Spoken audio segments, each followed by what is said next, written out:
Hey guys, I just want to make a quick video on the dungeons this week for the Horde. So basically, there's a couple different decks I could recommend, but this is kind of what it looks like right here.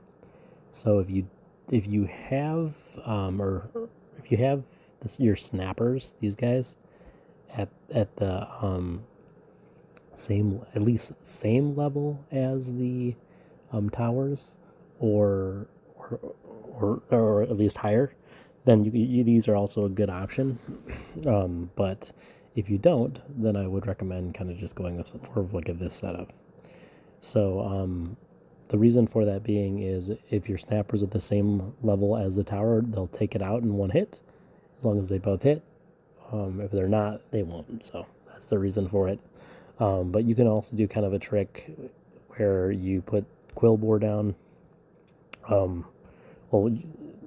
first, and then because the poison on the second level with the rocket towers patches your whelp eggs, that's kind of another tactic to use. You'll see I use that one coming up here. So anyway, just another reminder, the recommendations on which tiles to go for first. I go for the bottom because those are the ones that you can change, and those becomes important kind of more in the later levels of the heroic campaign. And then I recommend doing the tops and then the last on the leaders. So okay, so let's get into it. All right, so you'll see in this one I actually chose Stormhoof over the Flame Walker. I think Flame Walker is better, but if you don't have a range slot, then or a elemental, then you'll have to use the other. So as far as relics, if you ever get this one, the one I just chose, always pick it. Makes the level way easier, just because every time you spawn a Horde unit, it will also spawn a grunt, and they're really good. So anyway, the tactics on this first one is to capture both of the chests if you can. That's why you have the Unbound, and then just kind of give you some map control. Then you're gonna try to capture the meeting stone in the middle, and then of course you're gonna set up your attacks on the main guy. So his ability is basically he has that little thing that shoots you, and those can shoot your guys off the map. So you can see they just killed my range unit.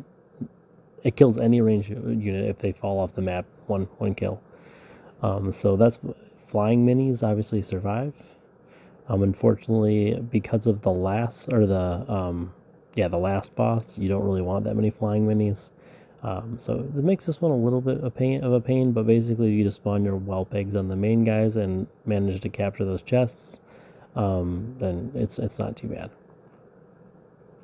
So the reason I have the gold talent on the Defias Bandits is there is quite a few chests in this one. Like there's 2 chests in this level. There's 1 in the next level, which is hard to get. But extra gold helps. So another reason, so the last level, and I'll go over it. Why you want to have Safe Pilot is she's really good at kind of giving you control. You either want to use Coming in Hot or the Nomish cloaking device, either or. Coming in Hot actually is probably better for the last level, but yeah. Also, just that bubble, what it does is it just protects you. You can collect the bubbles. But yeah, not much to it. So let's talk about the second boss here. Actually, it's gonna be relics first, but okay. So, for these ones, I always try to either get something that reduces your gold requirement as long as it affects more than 1 mini, or something that spawns another type unit, and that's mainly for the last level. As mentioned, is you kind of need a lot of little minis coming out because you have. I'll explain the tactics once we get there. Okay, so this is what I was talking about. So this one, the key is to definitely capture the 2 rockets on both sides, and then the easiest way to do that I'll show you in a second. But you put the Quillbore out, and then you put whelp eggs on both sides. But first you have to kind of defend this crazy attack.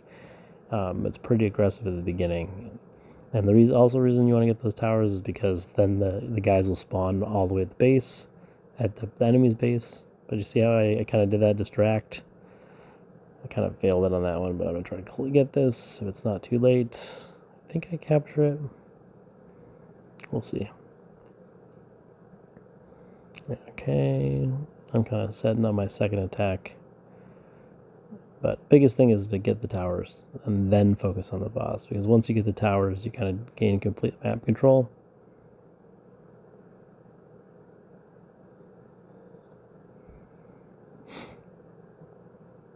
And then, of course, go for the tower on the left first, because that gives you then the gold mine.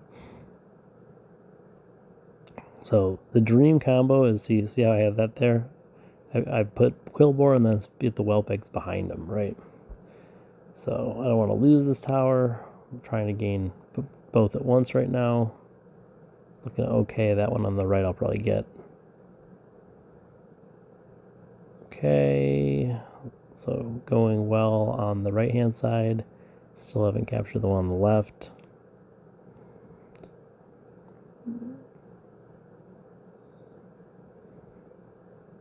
So why Flame? If you have Flamewalker, he's way better at like right when they're all at your base.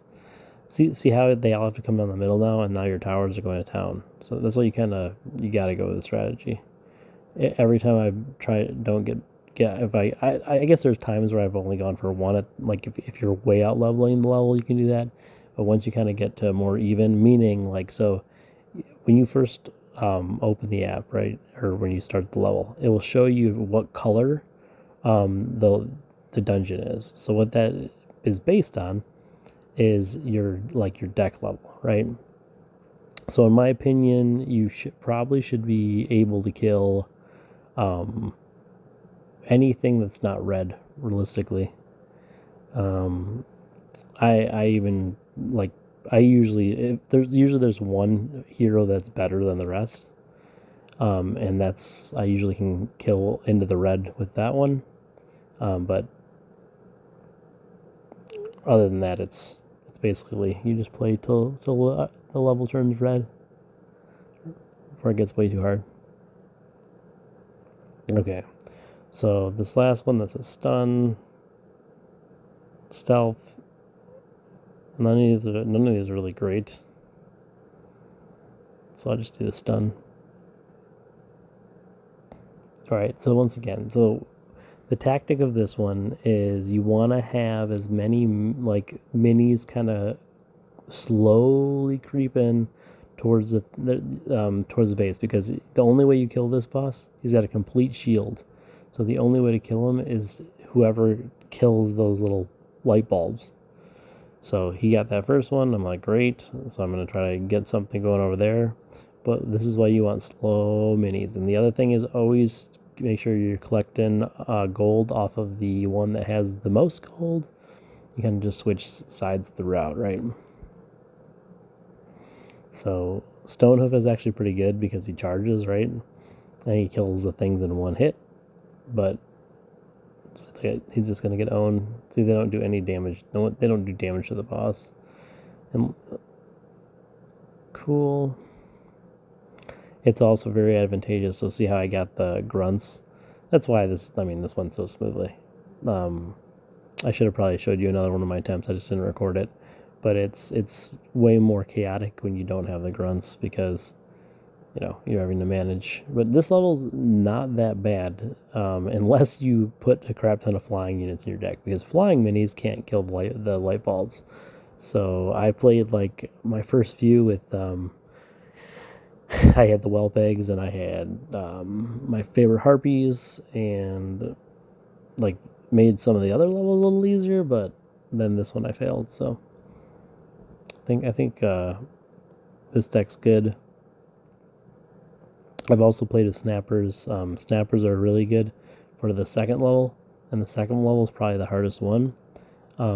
But you gotta have pretty much you have to have the speed talent on it for it to work, and or you have to have the level, like you have to be the same level or higher,